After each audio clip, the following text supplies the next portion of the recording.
Hi, everyone. This is John Hidalgo with Prehistoric Kingdom. And today I'm interviewing Jim Keeler and Dennis Prince. And we've had all sorts of fun with technology today. So I tell you what, um, Jim, why don't you, um, let's see here. Oh, let me do my share screen here again. Um, all right. Jim, why don't you go ahead and introduce yourself, and then we'll have Dennis introduce himself. Well, my name is Jim Keeler, born on the kitchen table in 1941. Okay. So I'm an official old fart at 83. Oh, okay. When I was 18 years old, I was hired by Revell. And a few weeks later, they fired the other two people in the R&D department. And I took over for the next 5 years doing cars. Mm-hmm. And also slot racing stuff. Mm-hmm. Then I left Revell, and after 5 years, and Yeah. I eventually ended up going to college. So I spent I met a gal in southern Utah, married her, and she was going to school there. So I started school there at Southern Utah University, and was there for a year. At the end of the at the end of the first semester, at the end of the summer, we took off for Seattle, uh, where we lived for a year, and I worked for Boeing in the wind tunnel, helping to develop the SST Mm-hmm. 747 and 737 jets. After that, I went back to school, set to graduate in 1970. And in November, on November 6th or 7th, can't remember the exact date, my wife was expecting a child, and her favorite go-to pregnancy food was called kimchi, and a Korean sour cabbage thing. 2:30 in the morning, she woke me up and asked if I could go get a bottle of kimchi. So I did, and went over to the store, where they also had a small model section. And on the way out of the store, I walked past it, as I always did, and there were 4 new Aurora kits there that were like, why would anybody do a kit like that? And so I decided then, at 3 o'clock in the morning, to call the president of the company the next morning and just tell him what I thought. I did not know that a new president had bought the company. His name was Charles Diker, and Joe Jamarino and the rest of the crew from the management disappeared, and he took over, but I did not know that. But 7 o'clock in the morning, first thing I did was I found out the name of his secretary, and then I got her phone number, and his name was Charles Diker. I figured they called him Chuck. So I called Rose. Hi, Rose. This is Jim Keeler. Could I speak to Chuck? Sure. So she got him on the phone for me. And I introduced myself.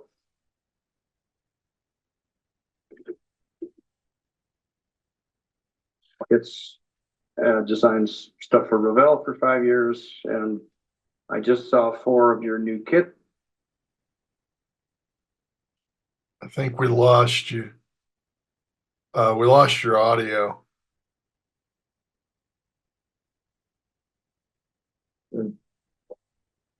Dennis, can you hear me? I can hear you. I can't hear Jim right now. Okay. 20 There you minutes. go. He's can you be in New York on Thursday? So going to school in the 60s, I had to cut off all the long hair and all the rest of his stuff and go buy a suit and a tie. It's a whole deal, you know, shoes, everything. And then I got tickets for New York. I flew back on Wednesday and arrived there on Thursday morning. And they took me to the executive offices where I met Mr. Diker and 3 or 4 of the other people that were running the company at the time. And after about an hour, hour and a half or so, they walked me over to the research and development department, which was about a block away up the street in a separate small building. So I went there and I met Andy Anches for the first time, and 3 or 4 of the other R&D people that were in charge of the thing. And they had brought out some items that they were working on. One of which was a new chassis, a new motor for their little model motoring sets, so that the cars would go faster. And so I spent, I don't know, half an hour or so making suggestions on that. All 3 of the suggestions were taken and used on the product. And then they brought out some little figures, and they were about 6 inches high, and they were of movie monsters. So they were planning on making a little 6-inch figure movie monster and 1/12 scale roughly, and put it into the box, and that was going to be it. And I said, look, take all of these, and they had 20 of them or sort of 12, I don't know how many. I said, take each one of these now, let's put a base on it. And on the base, let's put a work table or a drawing board or a torture device or whatever, you know, you think you should put on. And put that in the box. Number one, you'll have a higher price point. And number two, when the kids get these things, they'll be able to assemble them into a big scene. And the monsters can fight each other and blah, blah, blah. So they adopted all of that, and that's how monster scenes came about. And that's where also the name scenes came about, that we ended up using on prehistoric scenes and also on the racing scenes later on. So they wanted me to quit school then, and I had 7 months left. And I said, no, I've got 5 years into this, and I'm going to get my degree, graduate in June, and I can come back in June. Said, but meanwhile, I'll fly back and forth to the company every 2.5 or 3 weeks and spend 3 days working on projects. And so that's when I met Andy Anches, and he eventually became my project manager in Hobby Kits. And Andy was quite an interesting individual. He had never driven a car. He lived in Brooklyn and took the bus to work every morning, leaving there about 5 o'clock and getting out to Aurora's office and taking the bus home and getting home at 8 o'clock at night. But he was quite knowledgeable about hobbies. You know, really enjoyed that. So what I did was every 3 weeks or so, I flew back to New York, spent 3 days, and then I'd take a night flight back to Utah, and I was carrying 16 hours of school at the time, which was the maximum amount allowed at that school. Mm-hmm. Before I left, that Friday, they took me upstairs to an office and offered me the job of product manager of Hobby Kits at a rather exorbitant sum, which made me the highest paid college graduate in 1970. They also gave me a check for $5,000 and agreed to pay me $500 a month till I finished school. So I'm going, well, I guess the other 2 job offers that I have already. I won't be going to work for Hallmark Cards, nor will I be going to work for Boise Cascade Design and Packaging. So I was excited about it, and I came home, told my wife, and she about flipped out when I handed her the check for $5,000. And we were expecting another. We had one child. We were expecting another one. It turned out to be twins. Oh, wow. So the money came in handy because what I did was we went to the furniture, really nice furniture store, and bought a complete child's bedroom set of everything we needed. Okay. Yeah. Including diapers and blah, blah, blah, whatever. And they had that shipped up to our house, 90 miles from Salt Lake City. So, so then when I got back, she had twins. So I called the furniture company up and I said, just duplicate the order, please. Which they did. So now we had room for the twins and our little 1-year-old, 18-month-old little boy. So I moved back to New York, and by that time we had really gotten into the development of the monster scenes and the stuff that was going to go in them, and we had an incredible product line. The big problem with it was at Hobby Show, a woman named Shirley Henschel, who took over my marketing position, which is where I first started at Aurora. And she made a total disaster out of the introduction of these kits. And they ended up in the newspaper and on TV. And she had gals at the showroom that were showing you how you could easily chop off the legs and arms, when in fact they were made so you could interchange legs and arms and make different things out of it. So that went down the tubes and in a big hurry. But Andy and I were talking about what kind of thing do we want to do next. We both liked dinosaurs. And so we decided between the two of us that the next thing we would be doing would be a line of dinosaur kits. But there were a lot of them out there. Different smaller companies that made things, and some were very toy-like, and some were very bad kits. And we decided that we were going to do them right. So we contacted paleontologists all over the U.S.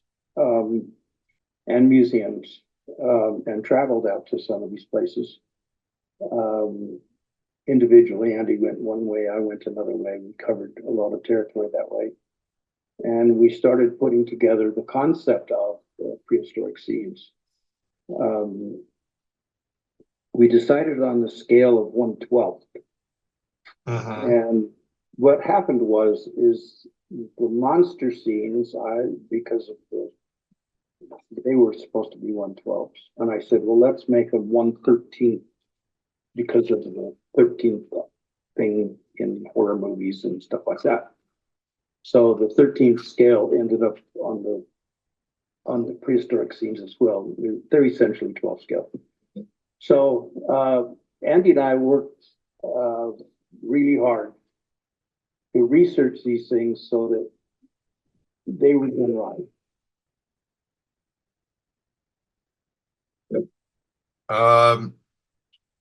Jim, you went silent again. Hey, Jim. Yeah. He'll come back. He's not hearing us right now. Yeah. I'll have to do some interesting editing as soon as we get his audio back.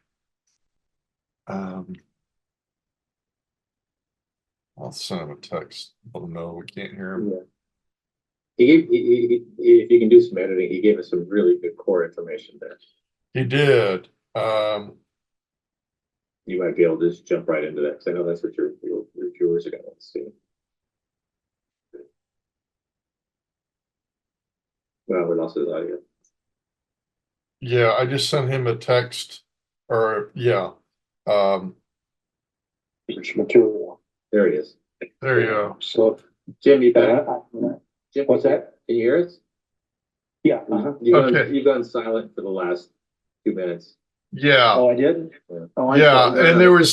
and there was another area before, real quick, where you're talking about how they hired you, or if I remember correctly, you told them that, hey, the Aurora kits that you saw in the store weren't all that great, and then you decided to No, call. I didn't say that. I said they were shit. Well, there you go. We lost that part of your audio. I know Yeah. the story, but we lost that part of your audio. All right. Hopefully Well, Facebook won't demonetize me. Not that I was monetized in the first place, but it's okay. I forgive you. No, yeah. it was a good recap, especially of the transition into prehistoric scenes. So Yeah. excellent stuff. So can we pick back up? You were talking about how, I think the last thing I got from you was how y'all decided to do prehistoric scenes in 1/13 scale. Can we pick up from there? Yeah, we can. And the reason that they end up being 13 scale is because the monster kits were 13 scale, and we wanted, if kids wanted to mix a Neanderthal man with a horror movie figure, that they would all match. Mhm. And so we called them all 13 scale, when in effect they really were 12 scale. Yeah. But we spent a lot of time on research. We bought tons and tons and tons of books from museums all over. Yeah, there you go. Right, Yeah. Dr. Deppard. Yeah, so that's the idea. Exactly. It's fun to see them together. They're really good friends, actually.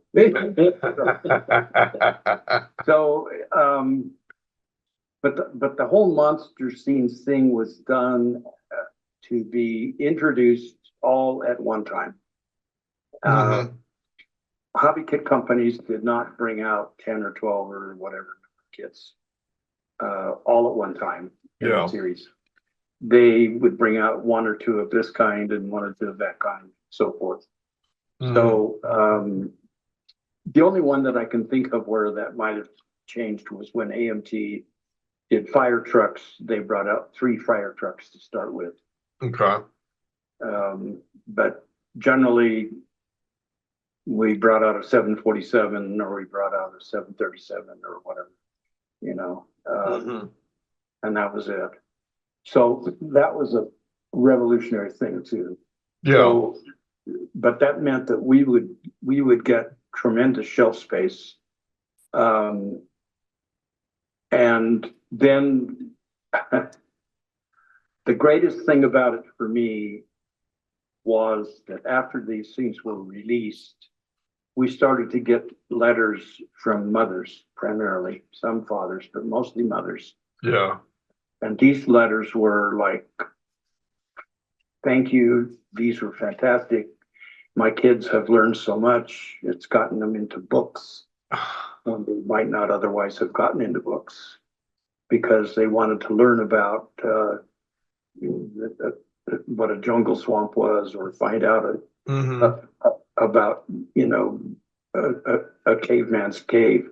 Yeah. And so we got all these fantastic letters, and I had a file drawer full Mhm. of these things when I left Aurora, and I brought a couple with me. I don't know where they're at, but I do have a couple from. One was from a woman and I thought she had written the best one of all. Mhm. But people were very, very, very excited about them, and they were selling like crazy. And so we were given authorization to expand the line. And eventually we wanted to do Tyrannosaurus Rex. But it would have been one of the largest hobby kits ever made. And the tooling for it would have cost a small fortune. So the tooling for some of the smaller kits, Cro-Magnon, Woman, Neanderthal Man, that kind of thing, tooling for those was around under $20,000, Mhm. or up to around $25,000. And so, Mm. and what we did was we made drawings with Dave Cockrum, and we gave these to two of our sculptors that worked for us, Bill Lemon, and I can't remember the name of the other guy, Ray Myers. Ray Myers. My age is getting to me. We got both of them going. And so Andy and I would jump in the car and drive out and visit. And we'd walk in his shop, and there would be 50 million pieces of plastic scattered all over. And the patterns were all done out of Acetate, right? acetate, which is a very soft plastic. But the problem with it is it does not want to retain its shape. It wants to go back to being a rectangle or a square or whatever it was poured in to start with. So the things had to be used immediately. And the patterns were done, and they turned out absolutely incredible. And most of the companies at that time would have taken those, at Revell, for instance, they would have then tooled them into steel by cutting the steel away, using pantographs to reduce them from a large size to a small size. But what we did is all the patterns were done 1-to-1, which meant that the pattern was going to be the same size as the kit. Mhm.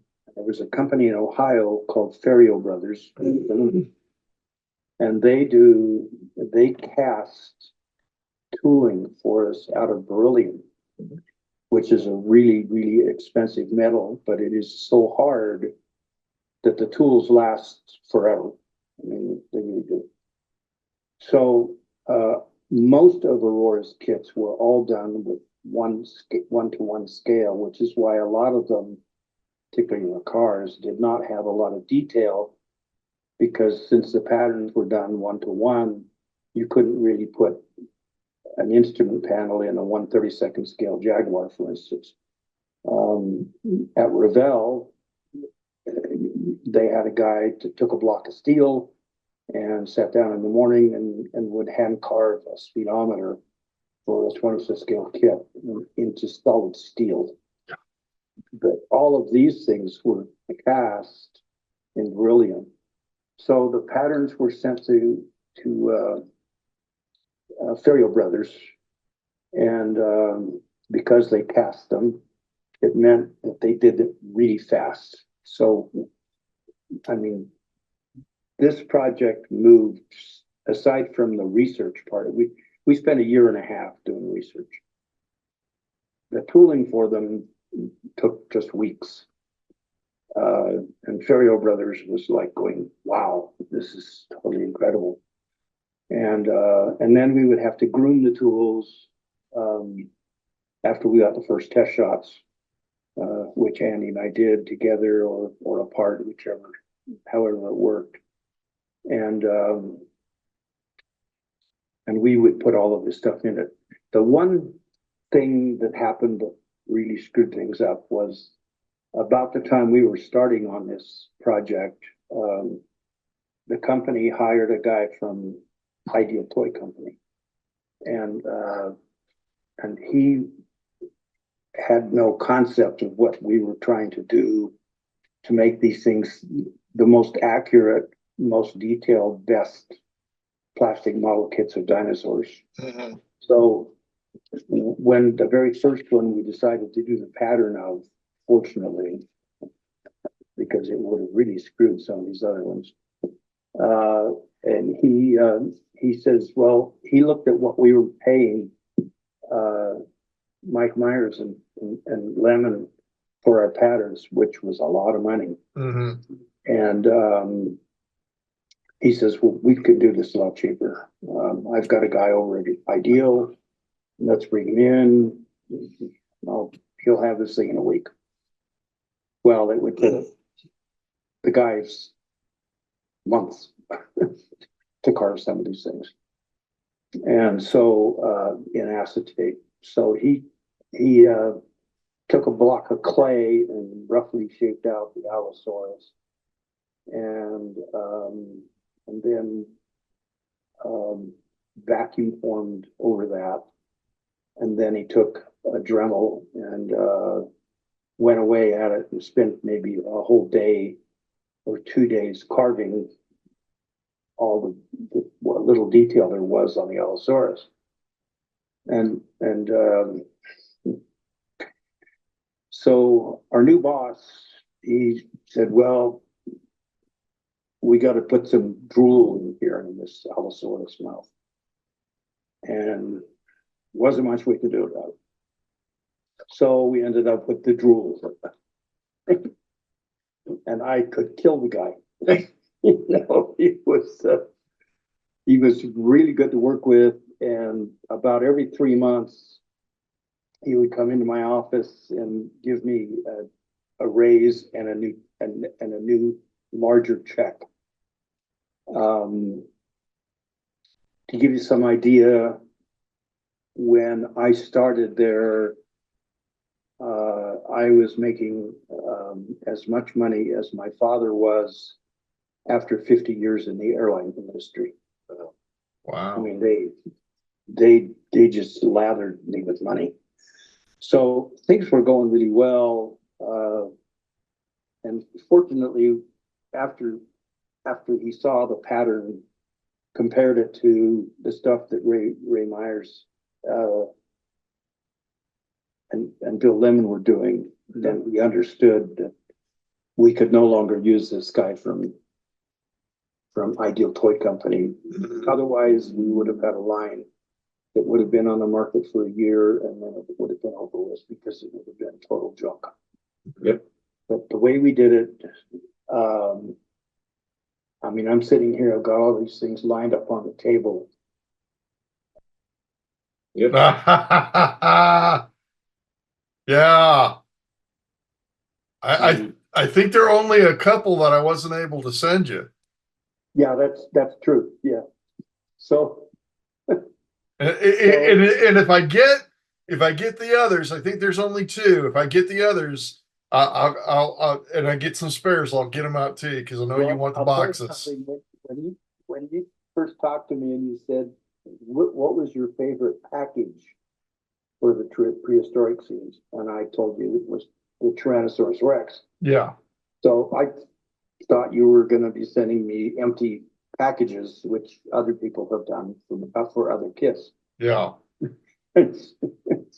So this big box arrives, all wrapped in 3 million pounds of bubble wrap. And his box was freaking huge, you know. Mm-hmm. And so I opened this up and it was the complete kit, not just the box. And when you sent me the rest of these, they were all complete kits and I was totally blown away. And what I'm going to do with like these, I'm going to take styrene and make styrene boxes inside and then restore these boxes so that they look fairly new, and touch them up a little bit, you know. But we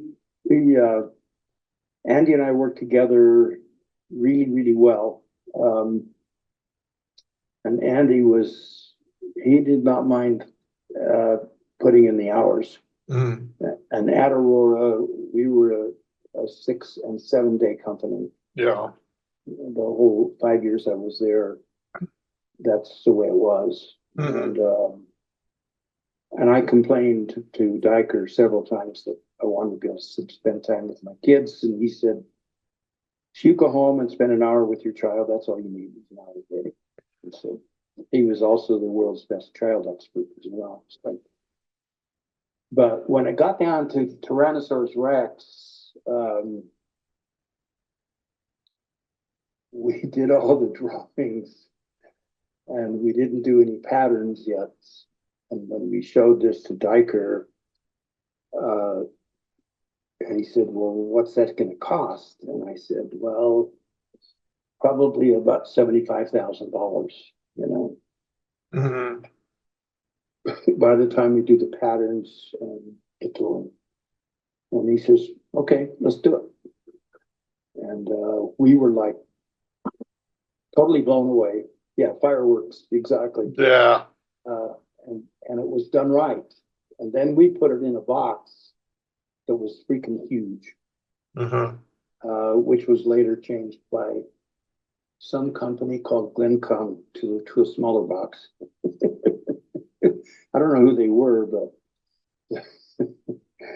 anyway, the giant box went on the shelves, and these things flew out of stores. I I mean, it was unbelievable. bet. And so what happened too was that Diker was attempting to make the company into a game company. Mhm. And the week before I called him on the phone, he had told Andy Lanchis, he said, we will no longer be manufacturing hobby kits.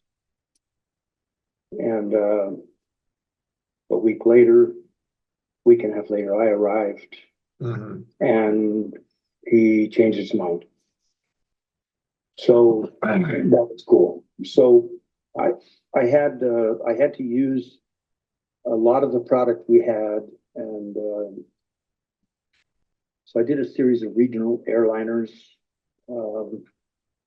which worked out really well. Nobody had done regional airliners. They could always do United or American, Pan Am, you know. And we did PSA and Hughes Air West, two of the four there that we did. And Andy was excited about being able to take some different directions from what they had been doing. Mhm. And Andy has an interesting story. As a child, he built the Aurora kits, and he lived in Brooklyn, New York. That's where he Right. grew up, in a 3-4 story brick building there right next to the power plant.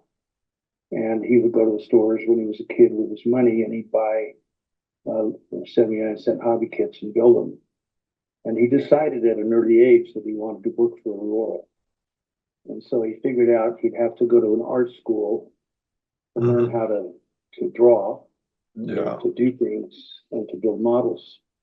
And so he went to an art school there in New York, and 4 years later, or whatever it was, graduated on a Friday. Mhm. On Monday morning, this is so crazy. Monday morning, he goes and he gets on a bus, and he had ridden the bus out to Aurora before just to see it, you know, for Yeah. some time, but he'd never been inside. And Yeah. so he went, he knocked on the door, and he says, hi, I'm Andy Yanchis, and I'd like to design hobby kits for you. And the guy says, can you start on Monday? And so, you know, he didn't even have a portfolio. He just walked in the door. And so it worked out really well for Andy and for the rest of the company. So anyway, that's some of the background and some of the history on it. If there's some things I've missed, give me a holler. Okay. Wow. Well, cool. Well. Oh, go ahead, Jim. What were you gonna say? Well, but the big problem is that in 1977, Aurora went under Yeah. because Diker had manufactured all of these giant games, which used a ton of styrene. And around August the 17th in 1973, the price of styrene doubled in one day. Yeah. And if you didn't happen to have, 1,000 tons of it on hand, and you were in trouble, and so everything, all the prices had to go up. And so then Monogram was very concerned about the fact that Aurora had all of this tooling. There were, I don't know how many, 2,000, I think it was, tools. I don't know the number. But most of them were of very, very low end, inexpensive model kits that they designed to meet price points to beat the prices of Revell and Monogram and other model companies. And so they Monogram borrowed $2.5 million from Mattel at the time. And they took the money and bought all the tooling. There was a train wreck on the way to New York or to Chicago. Some items were lost. But basically all the good stuff was still in pretty good shape. They were able to get the mud off of some things, and tools were okay. Tooling steel is immensely tough. I mean, a cube, an inch square weighs a pound, and it's extremely dense. And so it pretty well, most of them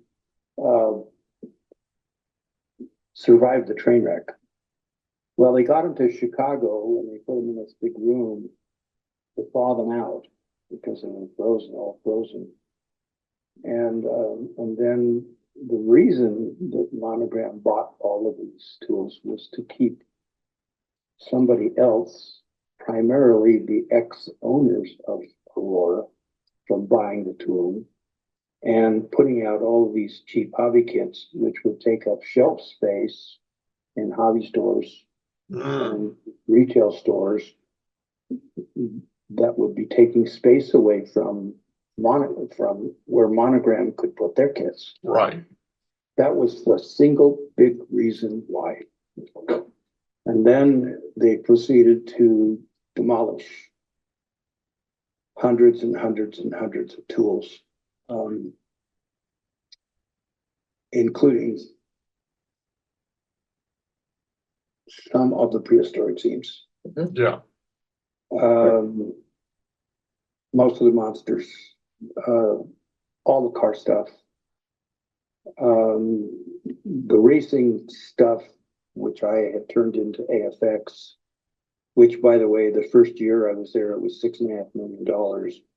At the end of the first year of my sales, of my revisions and turning it in from model motoring to AFX, sales went to $20 million. So that's where they were getting the money for those fancy checks. Well, gotta earn your keep. All of that tooling went to Tomy in Japan, and they initially started manufacturing in Canada. Eventually, it was taken over by an ex K&B owner, K&B Hobbies, that made model airplane engines, who had also done work with Aurora.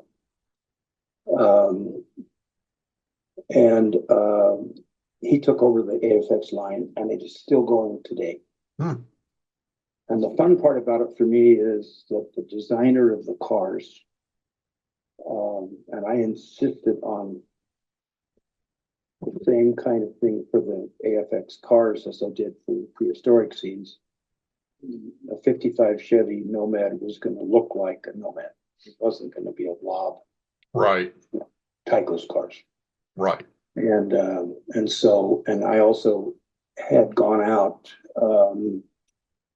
on Saturdays. I flew out to various cities around the country, and they had more salespeople there take me to their local hobby shops, where I spent the day talking to kids that were coming in and buying model motoring stuff and AFX stuff, and asking them what they liked.